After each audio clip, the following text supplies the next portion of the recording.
Bismillahirrahmanirrahim. Assalamualaikum warahmatullahi wabarakatuh. Kembali lagi bersama KMI di salah satu channel Itcast, Itlab Podcast.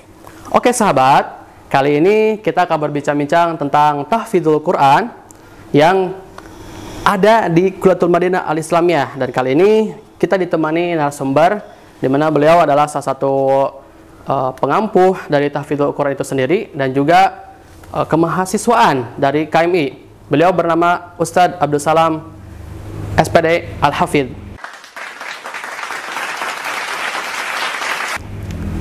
Antum kepo? Silakan ikuti kami.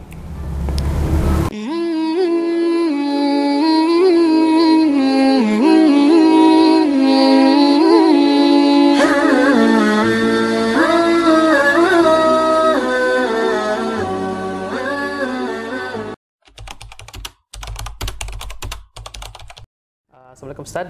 Waalaikumsalam. Bagaimana kabarnya hari ini Ustaz? Alhamdulillah khair. Insyaallah. Di bulan suci Ramadan ini sangat barokah karena saya sangat senang kedatangan tamu seperti Ustadz ya. Kita di sini kita akan berbincang-bincang mengenai tentang tahfidzul Quran yang diselenggarakan di Kuliatul Madinah Al-Islamiyah. Sebelumnya kita pengen tahu nih Tad, apa sih kenapa kita harus dekat dengan Al-Quran? Terus kenapa kita harus wajib juga gitu kan membaca Al-Quran, tilawah? Itu kenapa Tad? Kira-kira Tad? Ya, bismillahirrahmanirrahim. Assalamualaikum warahmatullahi wabarakatuh. Waalaikumsalam warahmatullahi wabarakatuh. Sahabat Itcast, Itlab Podcast yang dirahmati oleh Allah Subhanahu wa taala.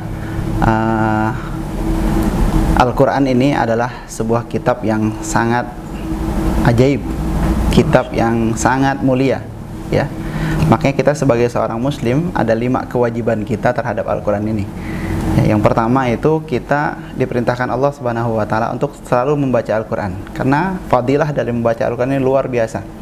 Ini dalam sebuah hadis Nabi SAW yang menyebutkan, man qara'a harfan min kitabillah falahu hasanah wal hasanatu bi asyri amsalihha. Siapa yang membaca satu huruf dari Al-Quran, ya, maka dia akan mendapatkan satu kebaikan, ya, dan satu kebaikan itu akan dilipat gandakan menjadi 10 kebaikan. Masya Allah. Ya, luar biasa ya. Ini yang pertama, itu kewajiban kita adalah membacanya. Kemudian cukup nggak dengan membaca Al-Quran? Nggak cukup. Ya, kita harus apa? Kita harus menghafalnya. Menghafalnya untuk apa? Nah, supaya Al-Quran ini ada dalam diri kita. Lebih melekat tadi. Ya, lebih melekat. Kemudian cukup dengan membacanya? Nggak cukup. Kita harus memahaminya. Memahami juga tadi. Memahaminya. Ya, kalau kita sekedar baca, hafal, tapi kita nggak paham, nggak ada manfaatnya buat kita. Kemudian cukup sampai memahaminya? Nggak cukup. Nah, barulah kita berusaha untuk mengamalkannya. Kita amalkan ya sedikit-sedikit dari, ya, karena Rasul SAW itu adalah Al-Quran yang berjalan. Karena Rasul mengamalkan segala yang ada dalam Al-Quran.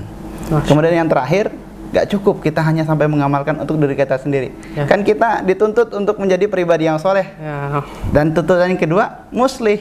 Ya, kita juga harus apa? Mendakwahkan Al-Quran kepada orang lain. Itu 5 kewajiban seorang muslim terhadap Al-Quran. Masya Allah. Barulah kita disebutkan dalam Al-Quran itu, kitabun anzalnahu ilaika mubarakun, ya, kitab yang turun kepadamu itu, kepada Nabi Muhammad SAW itu mubarak, ya, kitab yang membawa keberkahan. Masya Allah. Ya, liyadabbaru mubarakun, kitabun anzalnahu ilaika mubarakun liyadabbaru ayatihi wa liyatadzakkara ulul albab, ya, untuk ditadabburi ayatnya dan untuk menjadi apa? Tazkirah bagi orang-orang yang menggunakan akal pikirannya. Masya Allah. Tad, kalau untuk program sendiri tuh di KMI gimana Tad? Untuk masalah tahfidz, apakah ada secara khusus atau trik-trik dari program biar kita tuh sebagai mahasiswa juga aktif dalam menghafal Al-Quran? Ya, di KMI ini ya kita banyak ya program-program. Dari awal itu kita udah memulai program di KMI itu. Ya, kita memulai program di KMI itu. Yang pertama saya mencoba mahasiswa itu pertama mereka menghafal, kemudian sambil memutkinkan hafalan. Ya, menghafal sambil memutkinkan hafalan. Cuma ini ketika saya coba program ini, ya banyak mahasiswa yang tidak sesuai dengan targetnya gitu ya. Tidak sesuai. Kemudian saya ubah targetnya. Saya ubah bagaimana kalau misalkan mahasiswa itu menghafal dulu di satu waktu, contohnya di daurah ya, di daurah itu menghafal. Ya. ya. Kemudian setelah itu mereka mengulang hafalannya ketika di waktu KBM. Banyak mahasiswa yang hafal, beres 30 juz, cuma masalahnya mereka apa? Mereka di murojaahnya kurang sulit murojaahnya gitu. Nah, kemudian yang terakhir, nah ini yang sekarang program yang berjalan di KMI itu bagaimana mahasiswa itu mereka menghafal ya. Kemudian setelah menghafalnya di daurah gitu ya. Cuma ketika mereka murojaah, mereka itu harus mutkin. Harus mutkin, dan setiap kenaikan juz gitu ya, setiap kenaikan per setengah juz mereka harus apa? Mereka harus mentasmikan semua hafalannya. Ya, mentasmikan. Bahkan di akhir semester mereka mentasmikan semua hafalannya. Ya, mentasmikan atau memunakosyah. Jadi kita tanya, mereka lanjutkan. Itu programnya. Dan alhamdulillah ada beberapa mahasiswa yang di tahun kemarin ya, di lulusan tahun kemarin ada 2 mahasiswa yang bisa mentasmikan 30 juz dalam satu kali duduk ya, dalam satu kali duduk. Luar biasa ya. Ini berarti bagus banget ya metodenya untuk mahasiswa. Dari tahun ke tahun ada perubahan serta pergantian untuk lebih bagaimana cara mahasiswa itu mutkin dalam hafalannya tadi. Iya. Masya Allah. Target kita di sini adalah bagaimana mahasiswa itu mutkin dalam hafalannya. Jadi bukan banyak hafalannya, tapi mutkin plus banyak. Kita pengen mutkin plus banyak gitu ya. Kita nggak mau anak-anak banyak hafalannya, mahasiswa banyak hafalannya, tapi nggak mutkin hilang lagi gitu ya. Masya Allah, ya. Jadi problem juga tadi ya kalau hafalannya banyak dan berat juga pas lagi murojaah ternyata. Ya, betul. Ya. Gini Tad, kalau untuk di luar pesantren nih atau di luar komplek tahfidz Quran, ada nggak sih metode cara buat murojaah biar mungkin hafalannya? Gimana tuh Tad? Oke. Ini kita masuk ke metode ya. Kita metode. Sekarang itu metode cara membaca itu banyak. Ya, kita tahu ada cara qiraati, kemudian ada tilawati ya. Kemudian ada metode ummi dan lain sebagainya ya. Kemudian ada metode juga dalam menghafal Al-Qur'an. Ya, banyak metode menghafal Al-Qur'an. Ada di sana metode tikror. Kemudian saya juga pernah mendengar itu ada metode Qur'anuna gitu ya. Nah, kemudian masih banyak ya metode Hijaz gitu. Itu metode dalam menghafal. Nah, ini yang masih belum yang masih jarang saya mendengarkan itu metode dalam murojaah. Nah, ini metode dalam murojaah ya.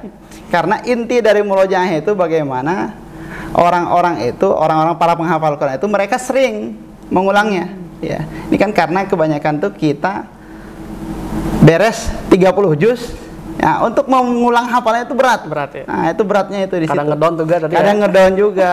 Kemudian ada apa segala macam ya. Pertama, metode murojaah itu yang paling efektif itu yang pertama kita menggunakan semua panca indera kita. Masya Allah. Pertama dengan kita sering membacanya. Sering membacanya, sering mengulang. Yang penting Al-Qur'an itu harus terulang. Ya. Kemudian yang kedua sering mendengarkan. Nah, sering mendengarkan. Kalau misalkan kita beres 30 juz, banyak kesibukan, minimal didengarkan. Tapi bukan hanya didengarkan nih. Tapi mengikuti juga gitu. Didengarkan sambil diikuti. Nah, kemudian yang ketiga, kita bukan hanya dibaca, didengarkan, tapi kita mencoba ya minta dites sama teman. Ya. Tolong dong tesin saya, tolong dong lanjutin saya. Nah, biasanya dengan cara itu lama kelamaan itu akan terulang kembali memori-memori yang pernah kita hafalkan. Dan yang paling penting adalah ya Al-Qur'an ini atau hafalan Al-Qur'an ini bukan murojaahnya ini ya, murojaah Al-Qur'an ini adalah pekerjaan seumur hidup. Jika seorang santri tahfidz yang hafal Quran, dia beres menghafal kemudian dia tidak mau murojaah lagi, itu akan menjadi masalah dalam dirinya gitu ya. Masalah dalam dirinya, dia hafalan Al-Qur'an yang pernah dihafal itu akan hilang, akan pergi gitu ya. Sebagaimana Rasul sallallahu alaihi wasallam menyebutkan ya. Bagaimana cepatnya hafalan Al-Qur'an itu hilang gitu ya, daripada unta yang terikat gitu ya. Jadi bahkan kalau orang yang katanya yang jihadah tapi tanpa murojaah itu adalah sebuah kebohongan katanya. Betul. Percuma gitu kita jihadah gitu ya. Dan kita harus paham, ketika kita beres 30 juz berarti Allah sudah menitipkan Al-Qur'an kepada dia. Allah ketika sudah menitipkan Al-Qur'an kepada dia, Allah sudah berikan hidayah kepada dia. Kenapa nggak mau dijaga? Harusnya kita jaga. Hidayah ini yang menunjukkan kamu masuk ke dalam surga ini. Kuncinya tuh udah dapat gitu ya. Kuncinya udah dapat. Kenapa kunci ini dibuang lagi gitu? Nah, itu. Iya, Masya Allah.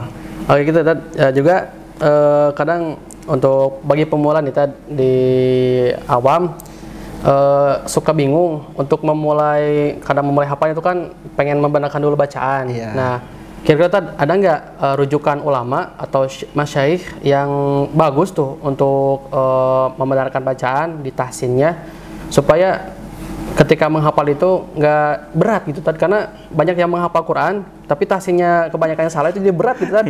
Gitu gimana Tad?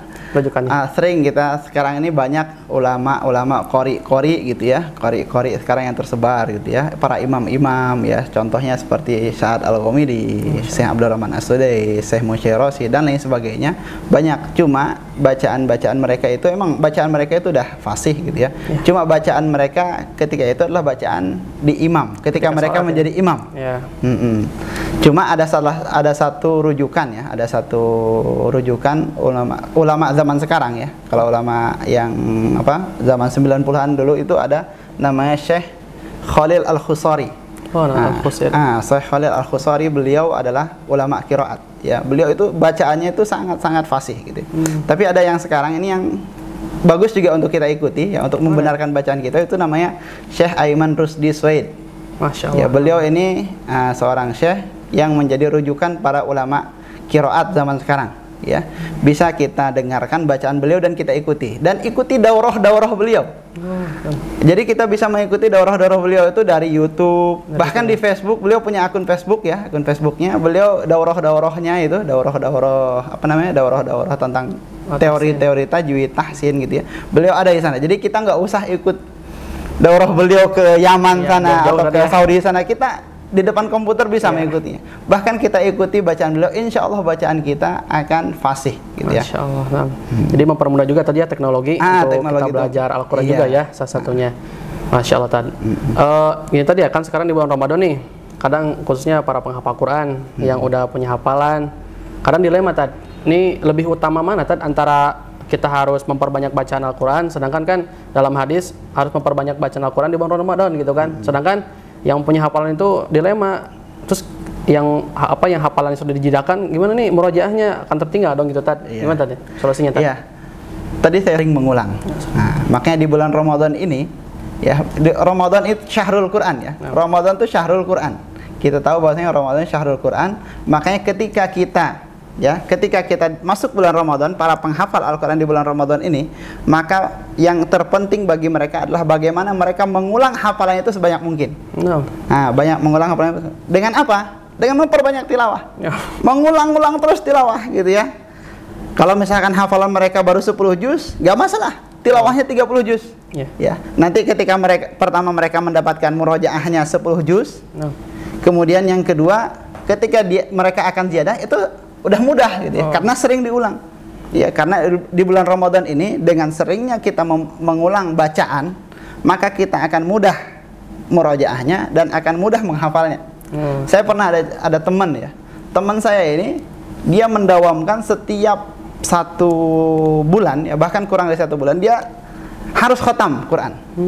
Ketika dia masuk Mahat Tahfidz, luar biasa, hafalannya itu kurang dari 1 tahun dah beres. Masya Allah. Karena dia sering membaca Al-Quran, apalagi di bulan Ramadan. Ini bulan Ramadan ini bulannya Al-Quran gitu ya. Makanya para ulama kita tahu ada yang sampai 60 kali khatam Quran ya, Imam Syafi'i ya. Kemudian ada yang mengkhatamkan Al-Quran tiap malam gitu. Ada yang setiap 3 hari sekali mereka mengkhatamkan Al-Quran ya. Ini tujuan ya. Pertama, tujuan yang kita dapatkan pasti mendapatkan pahala ya dari Allah Subhanahu wa Ta'ala. Tujuan yang kedua itu akan memudahkan kita dalam menghafal, akan memudahkan kita juga dalam murojaah nanti dengan memperbanyak tilawah. Bulan Ramadan ini fokus tilawah aja. Fokus tilawah, perbanyak tilawah. Jadi double tadi pahalanya, pahala tilawah pahala yang murojaah juga kedapat gitu. Dapat. Jadi kita nggak usah fokus ke murojaah. Biasanya kalau misalkan kita fokus murojaah, ketika pada titik yang nggak lancar, kita tuh akan down. Nah, itu masalahnya di murojaah itu. Ya, di murojaah itu ketika kita di titik yang nggak lancar itu kita akan down. Jadi ketika kita futur gitu ya, kita futur, berhentilah kita baca Quran. Gitu. Ya udah, ketika bulan Ramadan kita fokuskan aja baca Quran, nggak usah dulu murojaah. Ya, nggak usah murojaah, nggak usah ziyadah, kita fokus murojaah. Ya itu. Insyaallah, syukran Tad. Ya, jadi gitu untuk bincang-bincang tentang tahfidz Quran dengan metode, kemudian bagaimana cara murojaah biar mungkin. Kemudian di bulan Ramadan ini kita lebih utamakan mana nih antara murojaah sama tilawah? Yang lebih bagusnya tilawah dulu ya, karena murojaah juga nanti kan keambil dan double juga pahalanya. Masya Allah.